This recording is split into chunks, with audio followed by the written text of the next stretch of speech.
Описание представленных томограмм. Пациентки 1980 года рождения от 15.02.2019 года. Область исследования. КТ-ангиография артерий и вен головы и шеи. Трактовка результатов сканирования крайне затруднена из-за отсутствия нативной фазы. Артериография.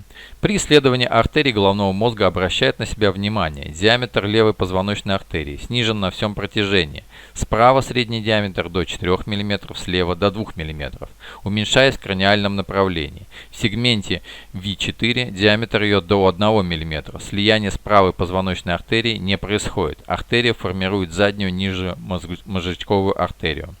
Задние соединительные артерии визуализируются с обеих сторон. На сканах 517-520 артериальной фазы.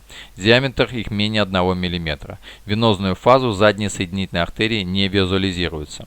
Слева аномалия Киммерли с внутренним размером отверстия до 5 на 4 мм. В остальном артерии головного мозга и шеи без особенностей. Венография. Обращает на себя внимание пролоббирование супрасиллярной цистерны в полость турецкого седла. Расстояние от хиазма до верхнего края гипофиза до 8 мм. Высота гипофиза до 3 мм. Выражена дискретность накопления контраста между бассейнами еремных вен, внутренних, наружных и общих. Справа накопление контраста в венозную фазу до 167 Хаунсфилда, слева до плюс 67, плюс 80 по Хаунсфилду. При этом поперечные синусы контрастированы симметрично, плюс 146 и плюс 141 Хаунсфилда соответственно. Диаметр конвекситальных вен синусов несколько меньше обычного. Компрессия. Поверхностные глубокие анастотомические вены отслеживаются, диаметр их также несколько снижен. Обращает на себя внимание симметрия надскладочного отдела гортани, увеличение левых отделов его. Средняя третья носовая перегородка смещена вправо на 9 мм. Заключение.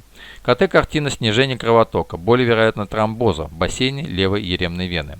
Гипоплазии, аномалии развития левой позвоночной артерии.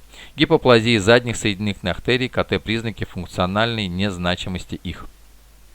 Пустое турецкое седло, признаки компрессии конвекситальных вен. Левосторонняя аномалия Киммерли, асимметрия надскладочного отдела гортани, искривление носовой перегородки. Рекомендовано УЗДГ вен шеи, консультация лора, задняя ларингоскопия, МРТ гортани с контрастированием. Комментарий. КТ-ангиографии артерий и вен головы и шеи. Наиболее значимая проблема на представленных томограммах – это отсутствие контрастирования бассейна левой еремной вены. Сама вена есть, но контраста в ней почти нет.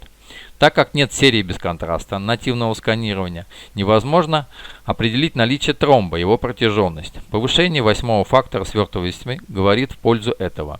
Это можно попробовать сделать на УЗИ. Вены внутри черепа поджаты. Так есть признаки повышения внутричерепного давления, о чем говорит пустое турецкое седло.